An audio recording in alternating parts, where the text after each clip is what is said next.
You know what's funny about humans? No, really, I mean it. It's hilarious in the most terrifying way possible. See, most species in the galaxy have this thing called self-preservation instinct. It's pretty straightforward.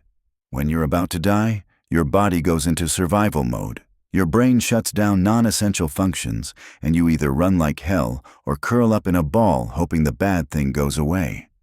Humans? Oh, humans are special. When they're about to die, they get creative.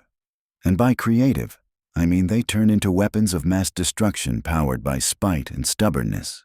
According to YouTube analytics, 98% of viewers are not subscribed. That's a huge number. By subscribing the channel that is completely free, you'll help support the channel and never miss fresh content. Let me tell you about Lieutenant Commander Elena Vasquez. Now, Elena wasn't your typical poster girl for the Terran Defense Corps. She stood maybe 5'6" in her combat boots, had a laugh that could probably shatter reinforced glass, and possessed what her commanding officer politely called an attitude problem. What he really meant was that Elena had about as much respect for authority as a black hole has for light particles. The Zephyrians learned this the hard way. It started, as these things usually do, with a diplomatic mission gone sideways. The Galactic Council, in their infinite wisdom and complete disconnect from reality, had decided that the recent misunderstandings between humanity and the Zephyrian Empire could be resolved through good old-fashioned talking. You know, sitting around a table, sharing feelings, maybe braiding each other's hair afterward. The Zephyrians, for their part, saw this diplomatic overture as humans saw a final sale sign at a weapons depot, an opportunity too good to pass up. Elena was part of the security detail for Ambassador Chen, a man so optimistic he probably would have tried to negotiate with a supernova. The meeting was set to take place on Kepler Station, one of those sterile diplomatic neutral zones where the coffee tastes like recycled air and everyone pretends they don't want to murder each other. "This is going to go beautifully," Elena muttered, checking her sidearm for the 15th time. Nothing says peaceful negotiations like meeting the species that glassed 3 of our colonies last year. Sergeant Marcus Rivera, her partner and the closest thing she had to a voice of reason, shook his head. "Come on, Vasquez. Maybe they've learned their lesson. Maybe they actually want peace." Elena looked at him like he'd just suggested they juggle plasma grenades for fun.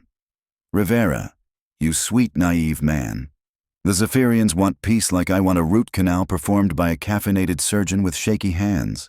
She was, of course, absolutely right. The Zephyrians arrived fashionably late, which should have been the first red flag. The second red flag was that their diplomatic escort consisted of enough firepower to turn a small moon into cosmic dust. The third red flag, and really, at this point you'd think someone would have noticed the pattern, was that their lead negotiator, Chancellor Vextar, looked like he'd rather be anywhere else in the galaxy. Specifically, he looked like he'd rather be standing over humanity's collective grave. Chancellor Vextar was what you might charitably call imposing if you happen to enjoy nightmares. Standing nearly 8 feet tall, with 4 arms that ended in claws sharp enough to open cans, and skin that looked like it had been carved from obsidian by someone with anger management issues. He was the kind of alien that made humans reach for their weapons just on principle. "Greetings, human representatives," Vextar said, his voice carrying all the warmth of a funeral march. "We are here to discuss terms." Ambassador Chen, bless his optimistic heart, beamed like he was greeting an old friend. "Chancellor Vextar, how wonderful to finally meet in person. I'm confident we can work through our differences and find a mutually beneficial solution." Elena, standing just behind the ambassador's left shoulder, whispered under her breath, "Yeah, mutually beneficial to them when they're picking their teeth with our bones." The negotiations proceeded about as well as you'd expect. The Zephyrians wanted humanity to surrender 3 more star systems, pay war reparations that would bankrupt the entire species, and oh, by the way, hand over their military technology while they were at it. In exchange, they graciously offered not to immediately genocide the human race. Ambassador Chen, to his credit, maintained his diplomatic smile, even as he politely declined to sign humanity's death warrant. I'm afraid those terms are somewhat steep. Perhaps we could discuss a more balanced approach. Chancellor Vextar's four eyes narrowed to slits. There is no negotiation, human. You will accept our terms or face the consequences. That's when Elena decided she'd heard enough. Oh, consequences, she said, stepping forward. Please, do tell us about these consequences. I'm just dying to hear this. Rivera grabbed her arm. Vasquez, what are you doing? My job, she replied, shaking him off. Which, last I checked, was keeping our ambassador alive, not watching him get fed into a diplomatic meat grinder. Chancellor Vextar turned his attention to Elena, and if looks could kill, she would have been atomized on the spot. You dare interrupt these proceedings, human insect? Elena laughed, actually laughed. Right in his face. Insect? Oh, that's rich. You know what's funny about insects, tall, dark, and gruesome? They're survivors. Cockroaches have been around since before your species figured out which end of a plasma rifle to point at people. So yeah, I'll take insect as a compliment. The temperature in the room seemed to drop several degrees. Ambassador Chen was making frantic sit down and shut up gestures, but Elena was on a roll. You want to know what I think about your generous offer? She continued. I think you can take your terms and shove them up whatever passes for your exhaust port. Humanity doesn't negotiate with genocidal maniacs. We have a much simpler approach. Which is? Vextar hissed. Elena's grin was sharp enough to cut glass. We fight back. What happened next was, technically speaking, a violation of about 17 different interstellar treaties regarding diplomatic immunity. Chancellor Vextar, apparently deciding that subtlety was overrated, went straight for Elena's throat with all four arms. Elena, being human and therefore naturally inclined toward spectacular acts of violence when provoked, met him halfway. The thing about humans is that they're persistence hunters. Back on Earth, before they figured out farming and fast food, humans would chase prey animals for days, weeks even, until their targets literally died of exhaustion. It's not a particularly elegant hunting style. No claws, no venom, no natural weapons except for a peculiar brand of terrifying determination. Elena embodied this philosophy perfectly. Vexatar was bigger, stronger, and had twice as many arms. What he didn't have was 3 generations of human ancestors who had survived everything from ice ages to world wars by being too stubborn to die when they were supposed to. The fight was brutal, chaotic, and absolutely magnificent in its violence. Elena ducked under his first swipe, rolled between his legs, and came up behind him with a combat knife that she immediately buried in what she hoped was something important. Vextar screamed, a sound like tearing metal, and spun around, catching her across the ribs with a backhand that sent her flying into a wall. Any sensible species would have stayed down. Elena bounced off the wall, spit blood, and charged right back at him. "Is that all you got?" she taunted, dancing out of reach of his claws. "My grandmother hits harder than you, and she's been dead for 20 years. Rivera and the other security personnel were trying to get clear shots, but Elena and Vextar were moving too fast, too close together. Ambassador Chen was shouting into his communicator, calling for backup that everyone knew wouldn't arrive in time. Elena managed to get her arms around Vextar's neck from behind, trying to apply a chokehold that would work on a creature with anatomy she didn't fully understand. He reached back with 2 arms, grabbed her, and threw her across the room like she was a particularly annoying ball. She hit another wall, harder this time, and felt something crack. Probably several somethings. But Elena Vasquez had been in bar fights on 7 different worlds, had survived the siege of Colony Prime, and once spent 3 days in hand-to-hand combat with a Reaver war pack. She'd learned a long time ago that pain was just weakness leaving the body, and she had a lot of weakness to get rid of. "Okay," she wheezed, pulling herself to her feet. "Now you're starting to piss me off." That's when the Zephyrian reinforcements arrived. The conference room door exploded inward, and suddenly the place was full of armored Zephyrian soldiers carrying enough firepower to level a city block. Chancellor Vextar stood in the center of the room, bleeding from several wounds, but very much alive and very much angry. "Kill them all," he ordered. "Leave no witnesses." Elena looked around at the odds.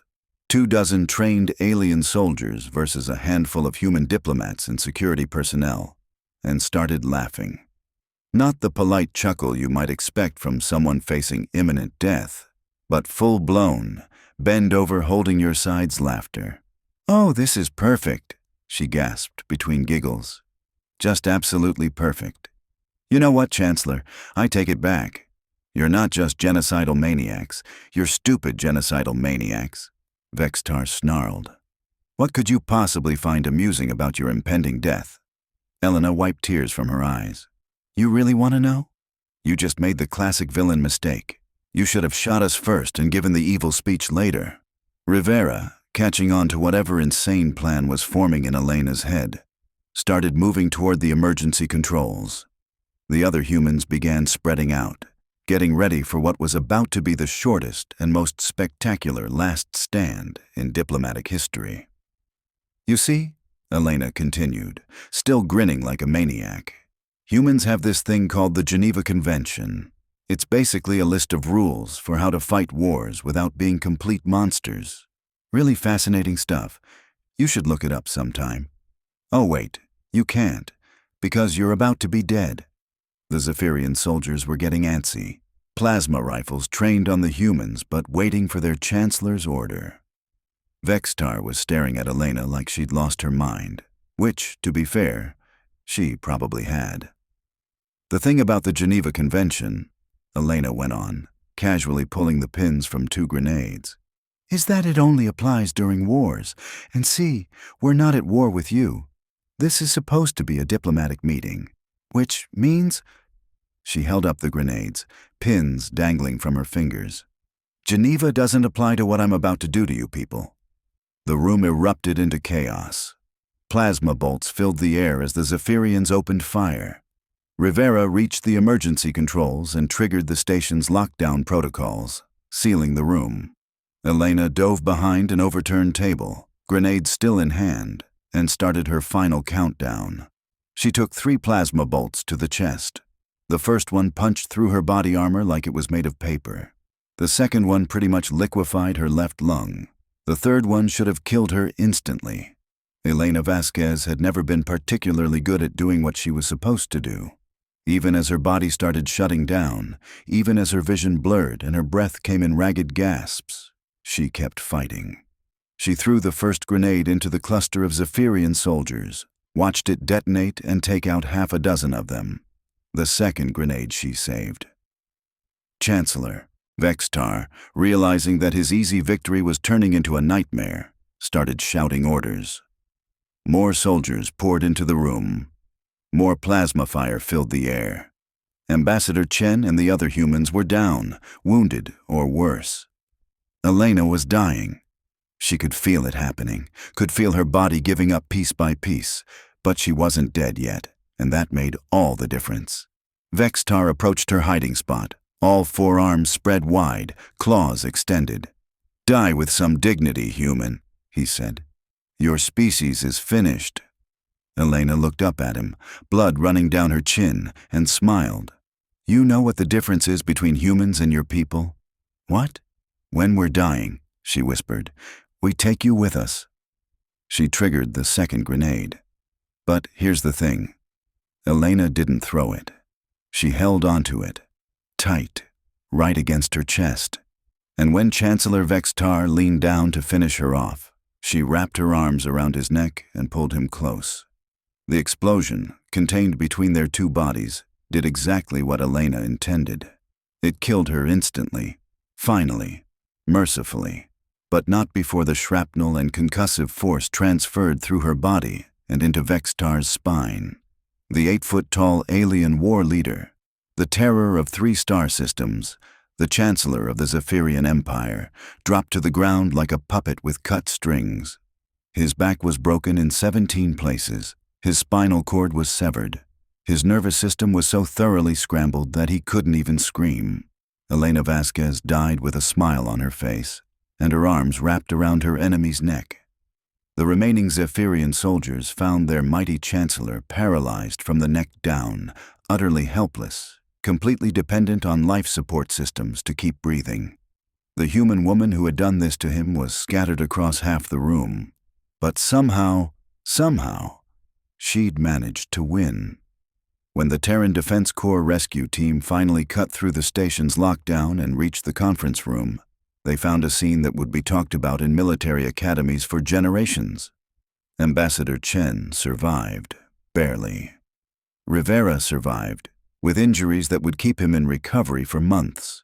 3 other humans made it out alive. Elena Vasquez went home in a box, but she'd completed her mission. She'd kept the ambassador alive, she'd prevented humanity from signing a surrender treaty, and she'd personally removed one of the galaxy's most dangerous war criminals from active duty. The Zephyrian Empire, faced with the loss of their chancellor and the complete failure of their diplomatic ambush, suddenly became much more interested in actual negotiations. Funny how quickly attitudes change when your supreme leader is drinking soup through a straw. At Elena's funeral, Admiral Morrison gave a speech about duty and sacrifice and the price of freedom.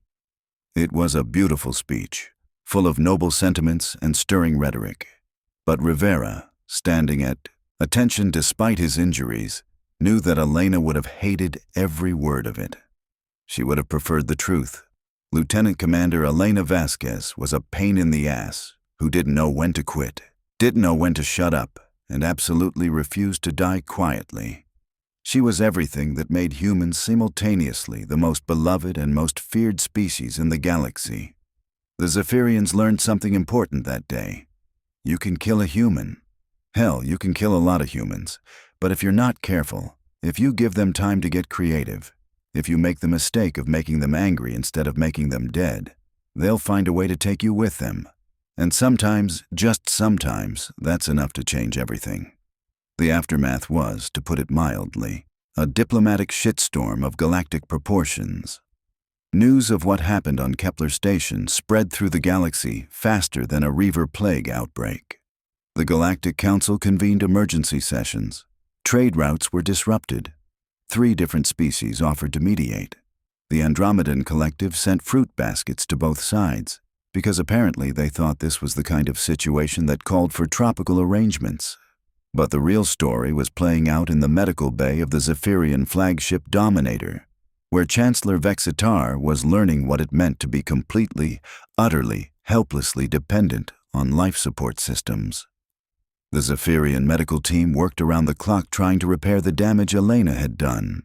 They brought in specialists from across the galaxy, biomechanical engineers, neural reconstruction experts, miracle workers with degrees in impossible medicine. Nothing worked.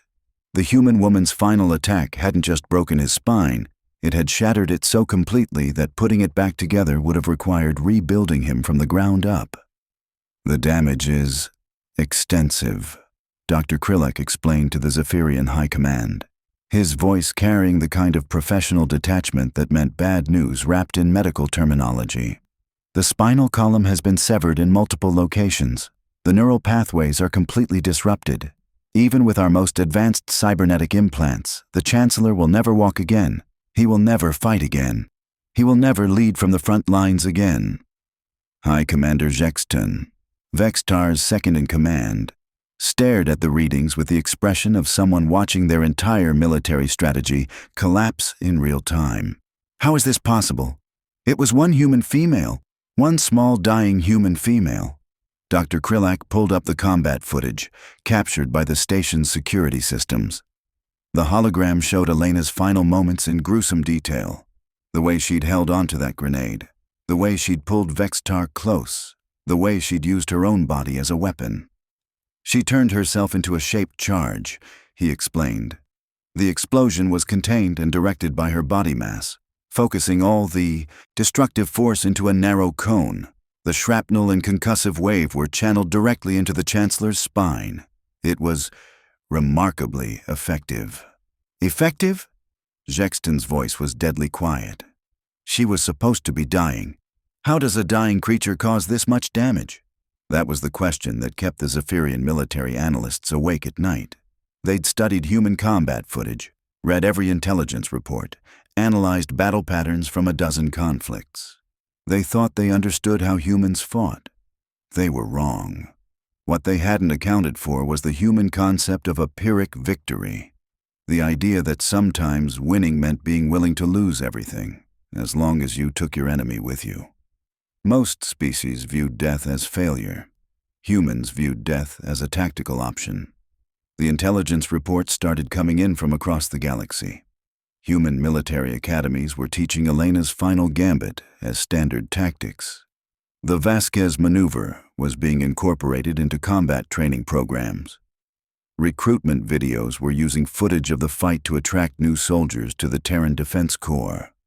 The humans weren't just mourning their dead hero. They were learning from her.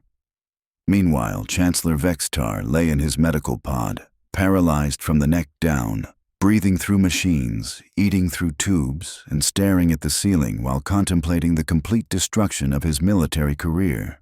The irony wasn't lost on him. He'd come to that diplomatic meeting planning to crush humanity's spirit.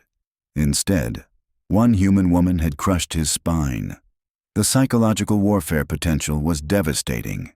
Every time a Zephyrian soldier went into battle against humans, they'd remember what happened to their chancellor. They'd remember that humans didn't just fight to win. They fought to make sure their enemies lost, even if it meant dying in the process. Rivera, recovering in a Terran medical facility, found himself fielding interview requests from military historians, journalists, and tactical analysts from across the galaxy. Everyone wanted to know about Elena Vasquez. Everyone wanted to understand what made her tick. "The thing you have to understand about Elena," he told a reporter from the Galactic News Network, "is that she never learned how to quit. I mean that literally. I don't think the concept existed in her brain. When we were kids growing up on Mars Colony, she once spent 6 hours trying to open a jar of pickles rather than ask for help. 6 hours. The jar was empty by the time she got it open, but she got it open." He paused, staring out the window at Earth's blue marble hanging in space. She applied that same stubbornness to everything. Training exercises, combat missions, paperwork didn't matter. Elena Vasquez did not back down from anything, ever. And when that Zephyrian bastard threatened humanity, when he made it personal, she applied that stubbornness to making sure he never threatened anyone again. The interview went viral across 17 star systems, but the real impact was being felt in the highest levels of galactic politics. The Zephyrian Empire, suddenly without its most charismatic and aggressive leader, was facing internal challenges. Chancellor Vextar had ruled through fear and strength. Now he couldn't even hold a plasma rifle, much less lead a military campaign. High Commander Jexton found himself in the unenviable position of trying to hold together an empire built on conquest while their supreme leader drooled into his breathing tube. The other Zephyrian nobles were already maneuvering for position, sensing weakness like sharks smelling blood in the water. "Perhaps," suggested Defense Minister Quilnar during one particularly tense strategy meeting, "we should reconsider our position regarding the humans." The suggestion hung in the air like a toxic gas cloud. Reconsidering their position was military speak for, maybe we should stop picking fights with the crazy species that turns their own deaths into weapons. Jexton knew the minister was right, but admitting it felt like swallowing broken glass. "The humans made fools of us." "No," Quilnar corrected. "One human made a fool of our chancellor, and in doing so, she may have saved both our species from a war that would have consumed half the galaxy." That was the thing that really stuck in Jexton's throat. Elena Vasquez hadn't just won a fight. She'd prevented a war. By taking out Vextar, she'd removed the driving force behind Zephyrian aggression.